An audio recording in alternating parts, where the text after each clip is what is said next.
Hello बच्चों। तो आज हम लोग फोर्थ का चौथा लेक्चर रिकॉर्ड कर रहे हैं। तो नाइन्थ क्लास चला था हम लोगों का। तो चौथे लेक्चर में आज हम लोग पढ़ेंगे गैलीलियो का एक्सपेरिमेंट। ठीक है, तो गैलीलियो का एक्सपेरिमेंट हम लोग आज पढ़ते हैं। Galileo experiment.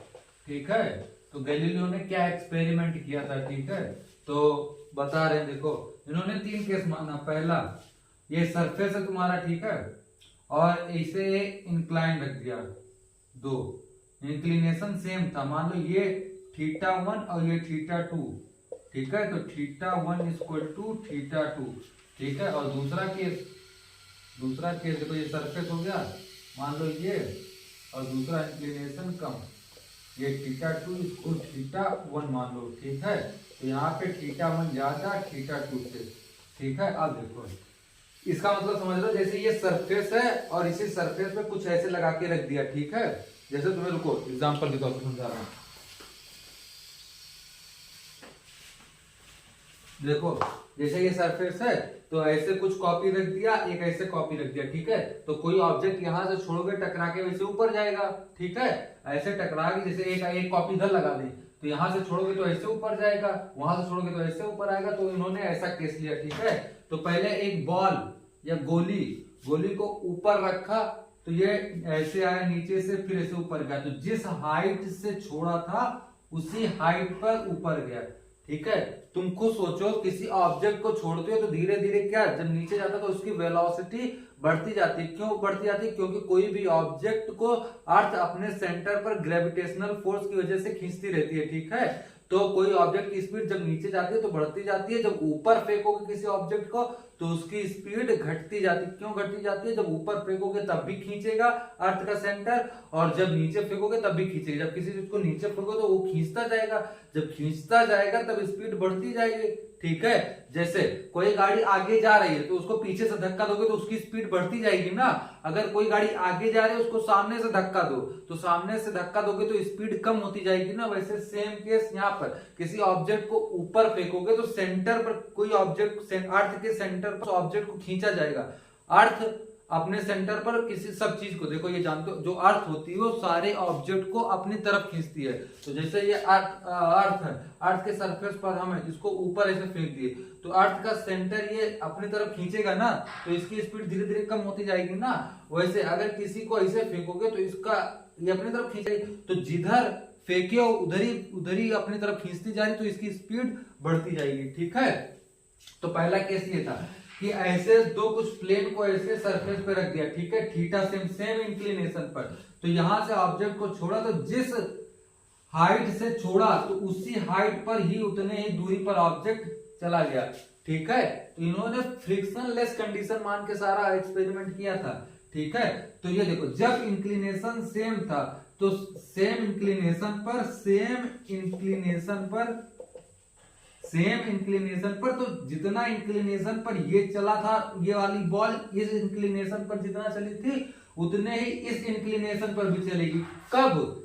जब तुम्हारा इंक्लिनेशन सेम हो। ये बात ध्यान रखना। पहला केस क्या है कि इंक्लिनेशन सेम रखा, मतलब जिस सरफेस से, जो सरफेस ये रहा तुम्हारा, मान लो दीवार, ये बोर्ड है, ये मेरा हाथ सरफेस है, तो मैं किसी एंगल पर एक ये ऑब्जेक्ट, ये मतलब कोई बुक या कुछ सरफेस बना के इंक्लिनेशन बना के रख दिया, तो जिसका जितना एंगल ये इधर से होगा, अगर दूसरा इंक्लिनेशन मैं ऐसे रखा हूं, जैसे कटोरी में देखे हो ना, कटोरी में तुम बॉल ऐसे डालते तो ऐसे जाती ऊपर, फिर नीचे आती, फिर ऊपर जाती है, तो देखना जिस हाइट से छोड़ते हो उसी हाइट तक जाएगी। लेकिन वो कटोरी जो होता है फ्रिक्शनलेस होना चाहिए, तभी जिस हाइट से छोड़ोगे उसी हाइट तक जाना चाहिए। ठीक है, तो जिस हाइट से छोड़ोगे उस हाइट तक जाएगी। और दूसरा कि जितने इंक्लिनेशन पर लेफ्ट साइड चली है उतने ही राइट साइड इंक्लिनेशन पे चलेगी। मतलब अगर इंक्लिनेशन सेम रखा है, इंक्लिनेशन सेम है, θ1 θ2 सेम है, इंक्लिनेशन सेम है, तो जितना इंक्लिनेशन पर लेफ्ट साइड चलेगा उतना ही दूरी राइट इंक्लिनेशन भी पे चढ़ेगा। ठीक है, तो ये इसका पहला केस हो गया। दूसरा केस जब किसी ऑब्जेक्ट को यहां से छोड़ते हैं तो इंक्लिनेशन डिफरेंट है ना, यहाँ पे ज्यादा उठा हुआ है, यहाँ पे कम उठा हुआ है। ठीक है, तो जब इसको यहां से छोड़ेंगे तो उठेगा तो बराबर ही, इसके बराबर ही उठेगा, मान लो। ठीक है, मान लो यहां तक उठा, ठीक है, तो यहां तक उठा, हाइट तो सेम रहेगी लेकिन इंक्लिनेशन पर जो दूरी तय करेगा, मान लो इतनी दूरी तय किया, और जिसमें इंक्लिनेशन कम रहेगा वहां पर दूरी ज्यादा तय करेगा। देख रहे हो ये दूरी ज्यादा है ना, कौन सी दूरी ज्यादा है, ये वाली दूरी ज्यादा तय करेगा ना। हाइट तो सेम तय करेगा लेकिन जो दूरी होगा इंक्लिनेशन पर, जिस पर इंक्लिनेशन कम होगा वहां पर दूरी ज्यादा तय करेगा। तो दूसरा केस इन्होंने ये लिया, ठीक है।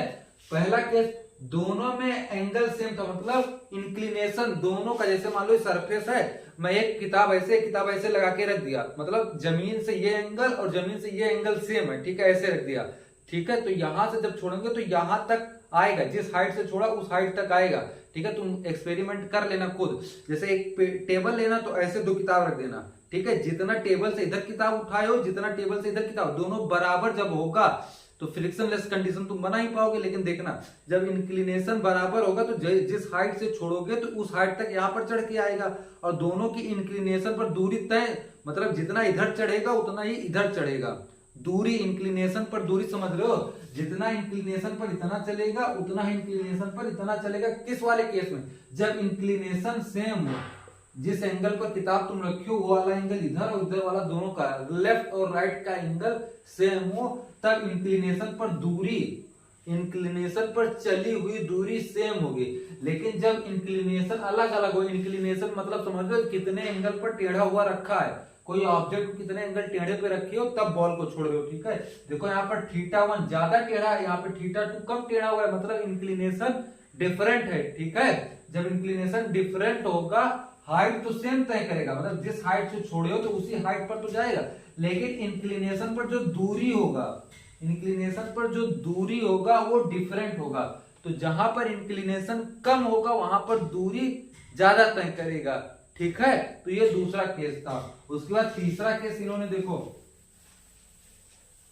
तीसरा केस ये लिया था, ये सरफेस है, जब ये सरफेस था तो इंक्लिनेशन ऐसे रख के ऐसे प्लेन कर दिया सीधा, तो यहां से जब किसी ऑब्जेक्ट को छोड़ा तो ये जब ऑब्जेक्ट को छोड़ेंगे तो ऐसे सीधा चला जाएगा, और जिस हाइट से छोड़ा था उसी हाइट पर तो इसको जाना चाहिए था, तो इसकी हाइट कभी आएगी नहीं आएगी। तो ये ऑब्जेक्ट हमेशा चलता रहेगा इनफाइनाइट टाइम तक।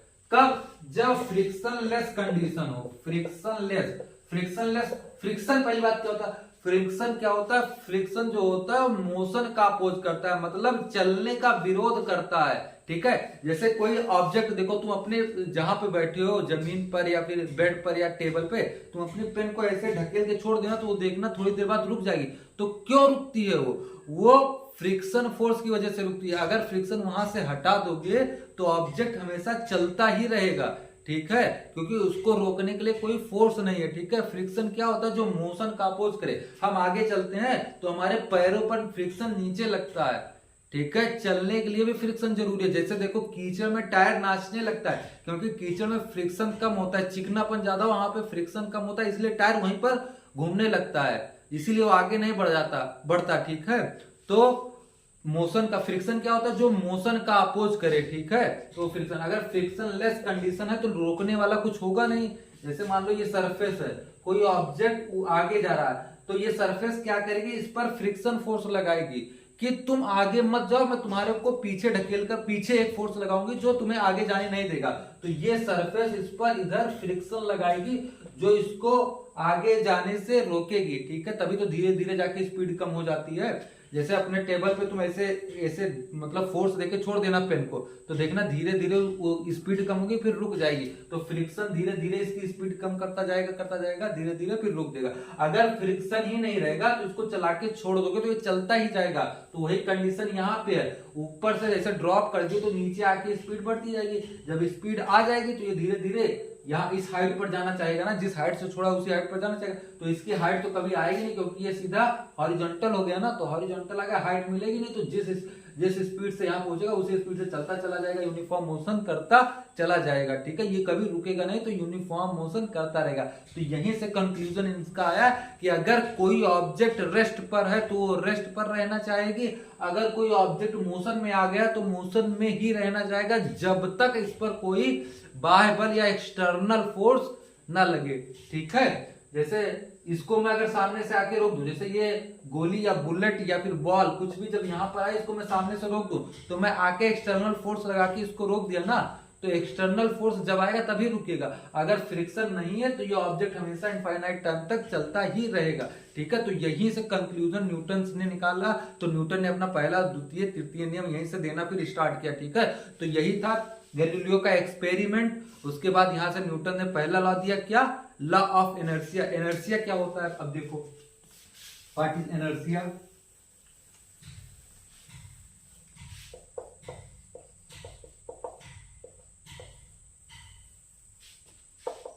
Property of matter, property of object which resist the change in position, change in position. ठीक है, मैटर का वह गुण, मैटर का वह गुण जो उसकी अवस्था को चेंज करने ना दे। ठीक है, जैसे ये ऑब्जेक्ट कोई रखा हुआ है तो इसकी अवस्था को चेंज ना करने दे, अगर रुका हुआ है तो रुका ही रहना चाहेगा, इसकी अवस्था को चेंज ना करने दे, तो वही वो इनर्शिया। ठीक है, इस प्रॉपर्टी, इस ऑब्जेक्ट, मान लो ये कोई सा भी ऑब्जेक्ट रखा हुआ है, ऑब्जेक्ट कोई भी वस्तु रखी है, तो इस वस्तु का वह गुण जो इसकी अवस्था को, इसके इस स्टेट को, स्टेट क्या हो सकता है कि तो ऑब्जेक्ट रुका हुआ होगा, कि तो रुका होगा, कि तो चलता रहेगा, जैसे गाड़ी चल रही है और मान लो ये मार्कर रखा हुआ है, तो इसके मार्कर के पोजीशन में चेंज ना आने दे, अगर रुका हुआ है तो रुका ही रहना चाहिए। ठीक है, इसकी पोजीशन नहीं चेंज होना, इसकी पोजीशन क्या है, अभी रेस्ट पर है ना, तो इसकी पोजीशन रेस्ट है, इसकी पोजीशन रेस्ट को चेंज ना करने दे। इस मार्कर का वह गुण जो इसकी पोजीशन को चेंज ना करने दे, वही क्या कहलाता है, इनर्शिया। ठीक है, तो कुछ नहीं, इनर्शिया, इनर्शिया क्या होता है, किसी ऑब्जेक्ट या किसी वस्तु का वह गुण जो उसकी अवस्था को चेंज करने ना दे, अगर चल रही है तो रुकने ना दे, अगर रुक रही है तो चलने ना दे, तो वो क्या होता है, इनर्शिया होता है, उस ऑब्जेक्ट का इनर्शिया होता है। फिर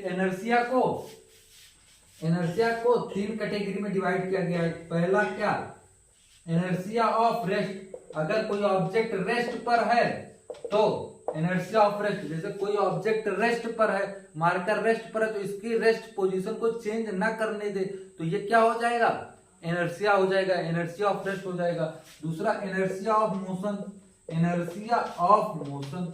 ठीक है, इनर्शिया ऑफ मोशन, जैसे कोई ऑब्जेक्ट चल रहा है तो वो चलता ही रहेगा जब तक उस पर कोई फोर्स ना लगाया जाए, नहीं तो उसकी पोजीशन चेंज हो जाएगी ना, अगर फोर्स लगा के रोक दोगे तो उसकी पोजीशन चेंज हो जाए, और पोजीशन को चेंज ना करने दे, अपनी ही अवस्था में रहने दे, वही तो इनर्शिया था। तो उसकी पोजीशन अगर चेंज कर दोगे तो इनर्शिया खत्म हो जाएगा, इनर्शिया कम हो जाएगा।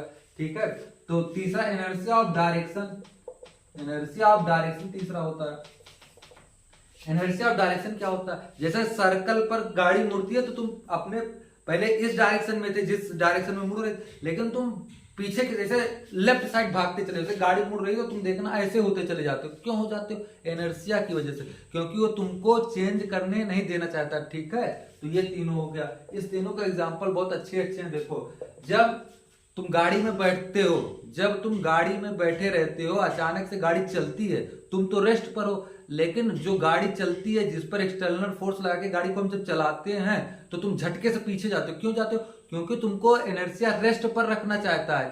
फोर्स तो गाड़ी पर लगी, लेकिन इनर्शिया तुम पर तो कोई फोर्स नहीं लगा, गाड़ी पर लगा, तो इसीलिए झटके से तुम पीछे जाते हो, क्योंकि अपनी पोजीशन को चेंज इनर्शिया करने नहीं देता। गाड़ी तो आगे बढ़ेगी लेकिन तुमको आगे बढ़ने नहीं देगा। ठीक है, क्योंकि तुम पर कोई फोर्स नहीं लगा। ये तुम्हारा इसका एग्जाम्पल हो गया इनर्शिया ऑफ रेस्ट का। क्या एग्जाम्पल, जब हम गाड़ी में बैठे रहते हैं तो गाड़ी जब अचानक से आगे जाती है, मतलब अचानक रुकी हुई गाड़ी जब अचानक से बढ़ती है, तब हम झटके से पीछे जाते हैं। जब झटके से पीछे जाते हैं तो अपनी पोजीशन देखो, जैसे ये गाड़ी है, ये गाड़ी है अभी रुकी हुई है, हम भी बैठे हैं इसमें। ठीक है, तो अब जैसे गाड़ी आगे जाएगी, मान लो गाड़ी यहाँ पहुंची, ठीक है, गाड़ी पे फोर्स लगे, गाड़ी तो आगे चल गई, लेकिन हम पे कोई फोर्स नहीं लगा, हम कैसे आगे चले गए, तो इसीलिए झटके की वजह से फोर्स पीछे लगता है। मतलब हमको इनर्शिया उसी स्टेट में रखना चाहता है जिस स्टेट में यहाँ पे थे। इस स्टेट में मैं यहाँ पे रुका हुआ था, तो जैसे गाड़ी तो आगे चली गई, हम तो झटके से हमको पीछे कर देगा कि तुम उसी अवस्था में रुके हुए में रहो, लेकिन उसके बाद कंटिन्यू, क्योंकि गाड़ी में बैठे हैं तो हम गाड़ी की स्पीड पा जाते हैं, फिर चलने लगते हैं।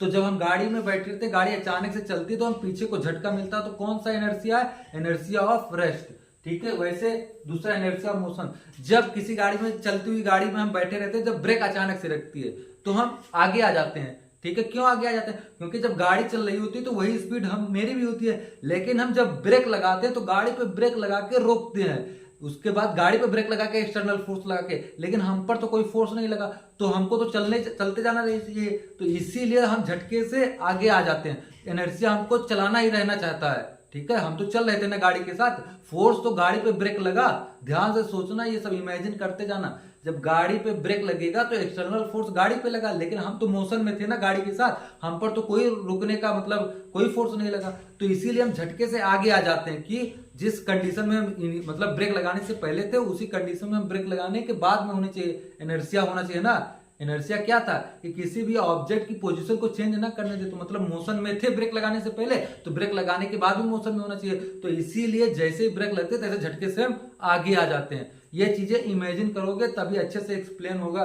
ठीक है, ये चीजें मैं बोर्ड पर ऐसे बना के समझा नहीं सकता। ठीक है, मैं पहली बार गाड़ी ढंग से नहीं बना पाऊंगा, उसके बाद मैं ऑब्जेक्ट बैठा नहीं पाऊंगा, तो ये तुम इमेजिन करते जाना। ठीक है, और तीसरा इनर्शिया ऑफ डायरेक्शन क्या होता है? इनर्शिया ऑफ डायरेक्शन देखना, ऐसे टर्न पर गाड़ी मुड़ती है, किसी भी कॉर्नर पर जब तुम गाड़ी से मोड़ते हो तो तुम देखना बाहर की तरफ खिसक जाते हो, बाहर की तरफ, जैसे गाड़ी मुड़ रही तो तुम देखना ऐसे हो जाते हो। ऐसे क्यों जाते हो? क्योंकि इनर्शिया अपने को चेंज करने नहीं देता। ठीक है, तो ये तीनों एग्जांपल, तीनों इनर्शिया हो गया। ठीक है, तो उसके बाद इससे पहले लेक्चर में हम पहला वो पढ़ चुके थे, क्या? Law of motion. ठीक है, न्यूटन का फर्स्ट लॉ, तो न्यूटन फर्स्ट लॉ हम पढ़ चुके हैं, न्यूटन फर्स्ट लॉ पढ़ चुके हैं, इसी को हम लॉ ऑफ इनर्शिया बोलते हैं, लॉ ऑफ इनर्शिया। ठीक है, इनर्शिया भी हमें पता चल गया क्या होता है, और न्यूटन का फर्स्ट लॉ इससे पहले वाला लेक्चर है, एक बार मैं रिवाइज करा देता हूं, जाके देख लेना। तो न्यूटन का फर्स्ट लॉ क्या होता है? अगर कोई ऑब्जेक्ट रेस्ट पर है तो वो रेस्ट पर रहना चाहता है, अगर कोई ऑब्जेक्ट मोशन में है तो मोशन में रहना चाहेगा, जब तक उस पर कोई बाह्य बल एक्सटर्नल फोर्स ना लगे। ठीक है, if object is at rest remains at rest, if object in and motion तो remains in motion until external force is not applied. ये तुम्हारा क्या है? न्यूटन का पहला लॉ, इसी को लॉ ऑफ इनर्शिया बोलते हैं। इनर्शिया क्या होता है?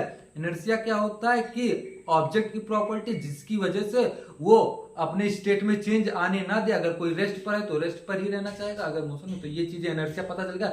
इनर्शिया की सबसे छोटी इनर्शिया, बच्चों को बहुत डाउट रहा है इनर्शिया क्या होता है, तो ऑब्जेक्ट की प्रॉपर्टी जो उसके स्टेट में चेंज आने ना दे, बस इतना ही, उसके स्टेट में चेंज आने ना दे।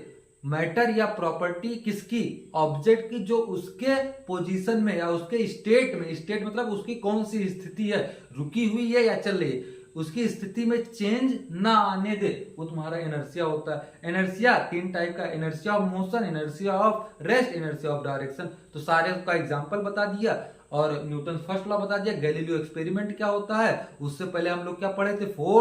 फोर्स की यूनिट, बैलेंस, अनबैलेंस फोर्स, ये सारा कुछ पढ़ चुके हैं। अब इसके बाद हम लोग पढ़ेंगे न्यूटन सेकंड लॉ, फिर थर्ड लॉ, तुम्हारा चैप्टर अच्छे से क्लियर हो जाएगा। इससे पहले मोशन वाला चैप्टर अच्छे से क्लियर कर दिए हैं। कोई भी डाउट हो कमेंट बॉक्स में बताओ। Thank you.